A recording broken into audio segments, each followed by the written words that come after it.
Hi, my name's Lair. I'm a future strength and conditioning coach, and today I'm going to go over some simple recovery techniques to help post-workout with post-workout soreness. So the client that I'm talking to today is somebody that works out often, that doesn't quite have the recovery techniques down and often deals with soreness and tightness. When you work out, your muscles get small tears, your body repairs them, and that's how you get stronger. Recovery helps muscles heal faster, so in order for your body to repair it, you need to take practice and part of recovery. Can you tell me why recovery is important after working out? I've always been told that I should prioritize recovery, but I've never really understood why or when the right time to practice the recovery should be. Other than all the time, recovery needs to take place when you feel sore, when you feel tight, when you feel tired. Pre-workout, post-workout. It's important if you train hard often. It's also important to keep your mobility where it is or to make it better. In order for your body to repair its muscle, you need to practice and take part in recovery. When do you think you should use these recovery methods?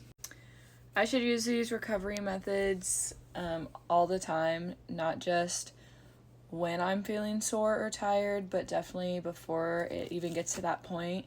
And then also, I should do them pre and post workout, not just post workout. Now I'm going to go over some recovery techniques to help you prioritize recovering. One of them is foam rolling, which is my personal favorite. It helps decompress certain muscles that get tight and takes away soreness, breaks up lactic acid, and promotes recovery in that fashion.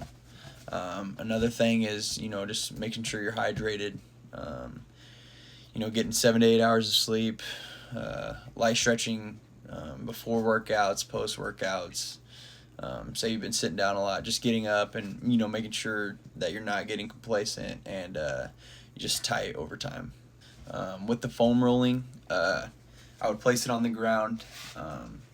Say your calves are sore, I would place it right below the knee and roll out all the way down your calf in this motion to the bottom of the heel, back up, and for 3 sets of 10, or when you feel that that muscle start to break up a little bit. Can you show me how you would foam roll your legs?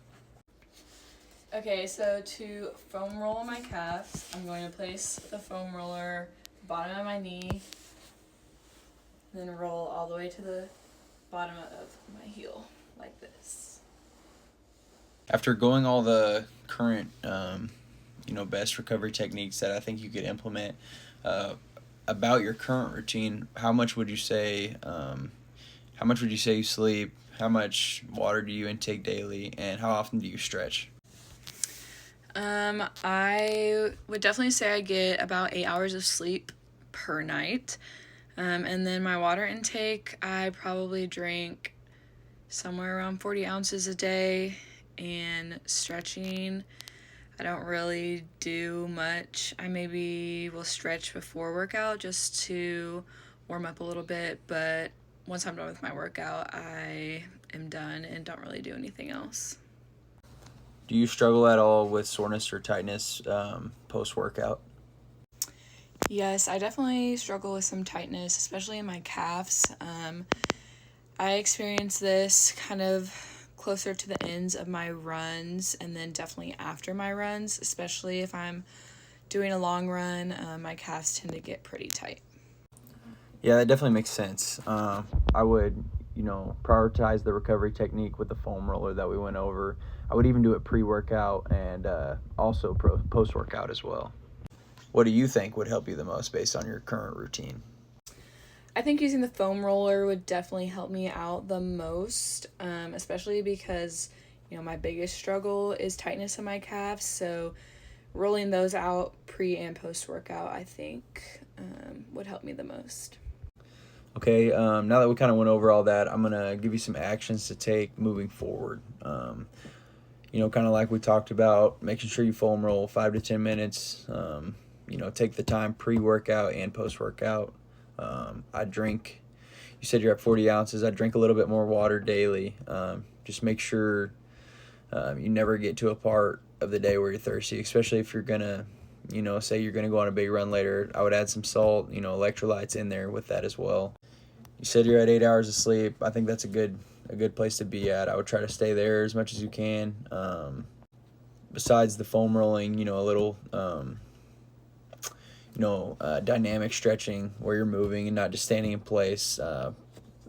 Pre-workout would help, I think, with the recovery aspect post-workout.